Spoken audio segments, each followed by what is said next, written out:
Hey guys, welcome to my most recent review here on EdR Gaming. Here's Ed, and today we're going to talk about Final Fantasy IV. This one, I know I've said it in Final Fantasy 2 and Final Fantasy 3 where I said I felt like they were developing into what we know as Final Fantasy, but this is the one I think they nailed it. This is the one where I feel is the first proper Final Fantasy. Not just having bits of it or the story starting to get there. I feel like this is the one where they hit on the formula and I loved it. I mean, the story was the star of the show, which is what I think should be in any Final Fantasy. I think it's all about the story and all about the characters. I just enjoyed it immensely, absolutely enjoyed it, and hopefully you guys enjoyed watching me play. I appreciate all the support I've had on this series, all the comments, all the likes, and if you haven't subscribed, then please do that. Watch some of the other Final Fantasy series we've got. I've just started playing Final Fantasy X. Boom! So I'll link that up as well, so you can obviously go watch that one. And I think as with all the Final Fantasy reviews that I've been doing, I think we're probably going to split this into sort of two sections. The gameplay and the story, because I feel like the two biggest elements of Final Fantasy, and obviously because it's like the pixel remasters, then I'm not really going to go into like the graphics and things like that. It doesn't really need it, I don't think. But obviously this is the first one for gameplay. We'll start with gameplay. The first time we saw the active time battle bar, the ATB bar. It doesn't quite work, does it, when you say it out loud and then put bar at the end. But yeah, the active time battle bar, which I think is what the sort of turn-based strategy games need. For me, Final Fantasy 1 to 3, you kind of didn't know who was going to go first. I think Final Fantasy 1, it was basically you went through your order, all your characters went, and then the other side did. And then I think in 2 and 3, they started to bring in sort of speed. And the quicker characters could maybe get more goes in, and the quicker enemies. But you didn't know. You kind of didn't know. It was just a bit of a surprise, and it lost it. Whereas the ATB, I feel it adds that extra little jeopardy for me. I'm like there sometimes I'm like, come on. I need to go. So I'm gonna kill the guy or they're gonna kill me. And I'm like, come on. So for me, I feel like it was a real good touch, and I'm so glad they put that in. And let's be honest, it stuck all the way through till probably Final Fantasy X, where they've kind of changed it slightly. They give you what the order's going to be, but it's a bit different. But obviously, as I mentioned, go check out Final Fantasy X. Definitely very different. But yeah, I think it was good. It was good. And then obviously we're going to get on to the evolution of the job system. For me, it was far better than Final Fantasy 3. I know a lot of people really like 3, that you could change the job roles, but as I said in my review, I find that you just kind of got stuck doing the jobs you liked, and you didn't really change it except when you sort of had to. So there was a lot of jobs that were a bit of a waste. It give you replay value, but I feel Final Fantasy 4 was better. For me, everybody had a job.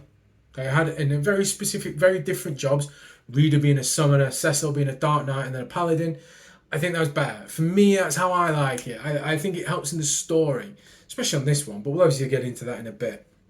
But I feel like the characters having a role is far better for them in developing their character. So I like that one, but also it gives you more of a strategy element in a way. Not strategy as in, I'm going to use certain types of characters to fight certain enemies.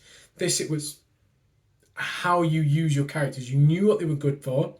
Things like you got Teller, who didn't have much MP, so you had to use the weaker magics with him. Whereas Rydia, when you got her back, massive amount of MP, so you just creamed everyone.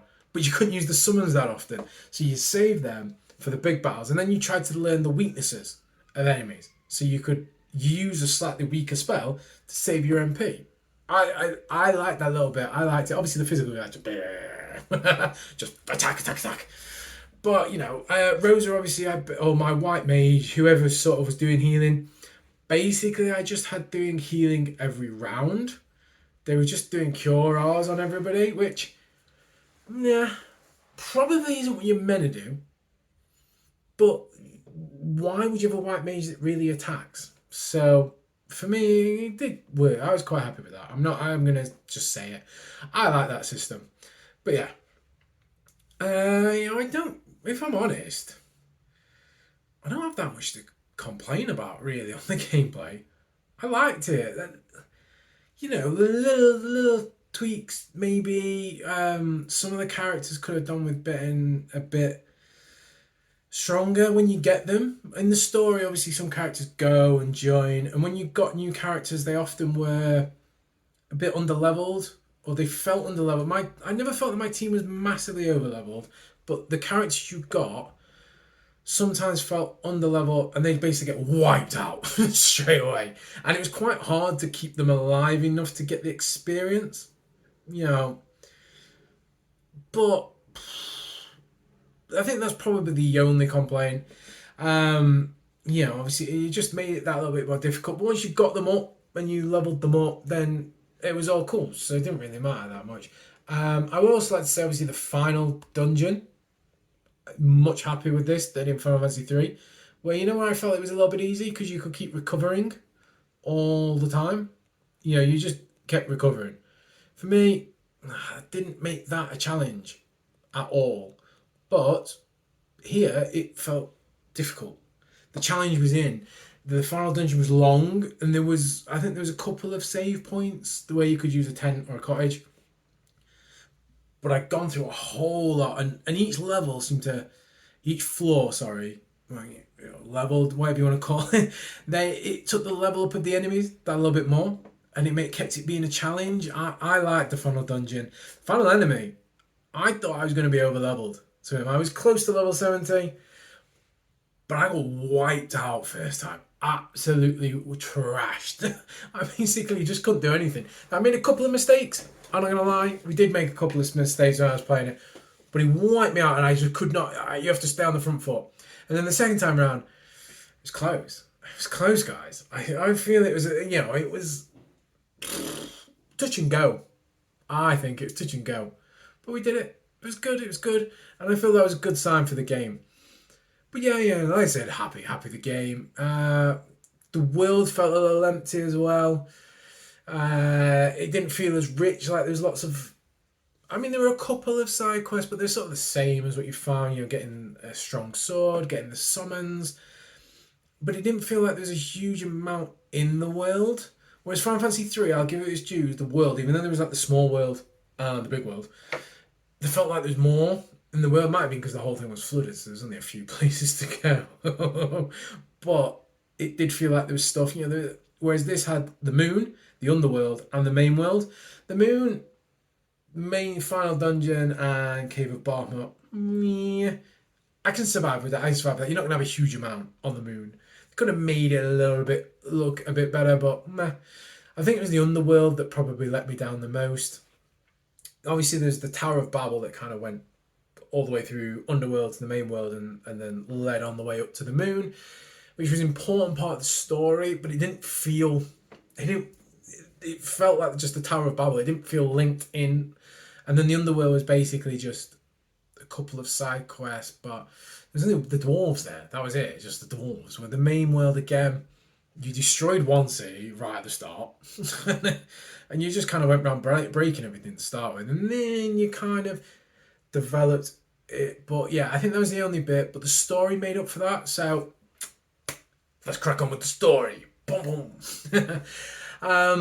Which I think is what this game is most famous about.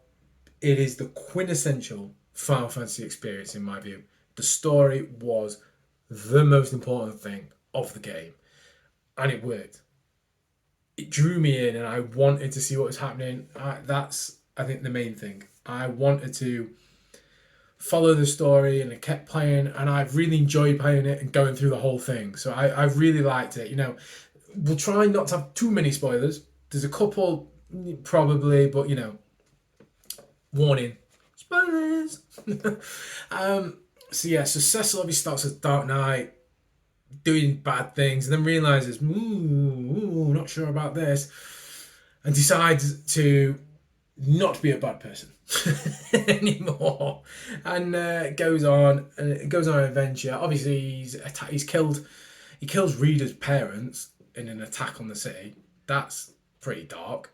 It was a pretty dark story in some parts. There was that, and then there was other characters dying.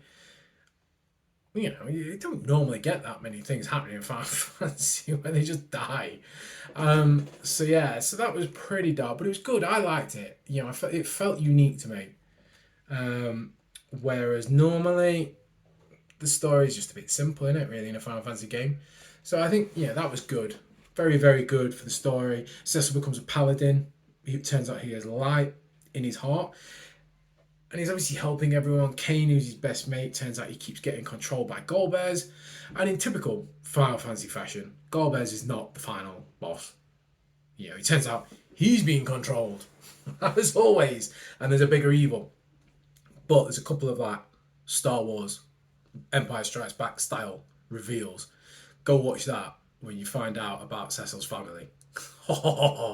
They were some big twists, and I was so for that. Any problems with the story? Let me think. A couple of the characters felt Teller and Edward felt a bit of a waste. Palom and Porom as well. They feel like they didn't really add that much to the story. Yeah, they helped it move along, but really themselves didn't have a huge amount. Teller wanted to kill Golbez for killing his daughter. Edward, it was his girlfriend. But they weren't around long enough to really feel why they were sort of doing it, if you get what I mean. You know, you sort of just knew the headline. It was all about Cecil, Rosa, and Kain were the main characters, and then you got Edge, who's the ninja.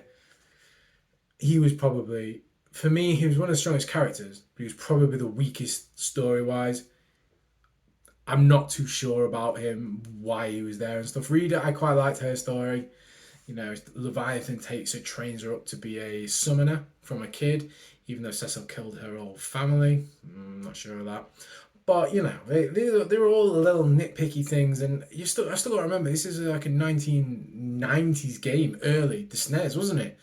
So I can't get too much grief. But yeah, I think overriding thing, this is Final Fantasy, how it's meant to be. This is the story element. And I'm hoping Final Fantasy V carries this on. You know, I know 6 will and onwards from that, but I don't know about 5.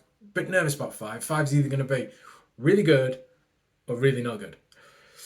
So I have to see. If you guys, what you thought to Final Fantasy 4, do let me know in the comments. If you let me know what you think about Final Fantasy 5 or any of the other Final Fantasies. Let's have a conversation about it. Why not?